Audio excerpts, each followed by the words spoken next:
Hi friends, ನಾನು ನಿಮಗೆ ನಮ್ಮ ವಿಡಿಯೋ ಇಷ್ಟ ಆದರೆ ಕೆಳಗಡೆ ಸಬ್ಸ್ಕ್ರೈಬ್ ಬಟನನ್ನು ಒತ್ತಿ ಸಬ್ಸ್ಕ್ರೈಬ್ ಆಗಿ, ಹಾಗೆ ಅದ್ರ ಪಕ್ಕದಲ್ಲಿ ಗಂಟೆಯನ್ನು ಒತ್ತಿಬಿಟ್ಟು ಮುಂದಿನ ನ್ಯೂ ವಿಡಿಯೋ ಅಪ್ಡೇಟ್ಸ್ಗಾಗಿ ಆ ಗಂಟೆಯನ್ನು ಪ್ರೆಸ್ ಮಾಡಿ. ನಾನಿವತ್ತು ನಿಮಗೆ ರಾಕಿಂಗ್ ಸ್ಟಾರ್ ಯಶ್ ಮುಂದಿನ ಚಿತ್ರದಲ್ಲಿ ನಟಿ ಯಾರೆಂದು ತಿಳಿಸ್ಕೊಡಲಿದ್ದೇನೆ. ಮುಂದಿನ ಫಿಲಮ್ನಲ್ಲಿ ರಾಕಿಂಗ್ ಸ್ಟಾರ್ ಯಶ್ ಅವರ ಜೊತೆಗೆ ರಶ್ಮಿಕಾ ಮಂದಣ್ಣ ಅವರು ನಾಯಕಿಯಾಗಿ ನಟಿಸ್ತಿದ್ದಾರೆ. ಆ ಮುಂದಿನ ಸಿನಿಮಾ ಹರ್ಷ ಅವರ ನಿರ್ದೇಶನದಲ್ಲಿ ಮೂಡಿ ಬರ್ತಾ ಇದೆ.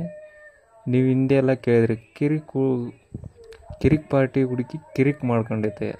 ಒಂದು ಶೋ ಆಫ್ ಯಾರ್ ಅಂತ ಕೇಳಿದರೆ ಯಶ್ ಅಂತ ಹುಡುಗಿ ಯಶ್ ಅಂತ ಹೇಳ್ಬಿಟ್ಟು ರಶ್ಮಿಕಾ ಮಂದಣ್ಣ ಅವರು ಹೇಳಿದರು.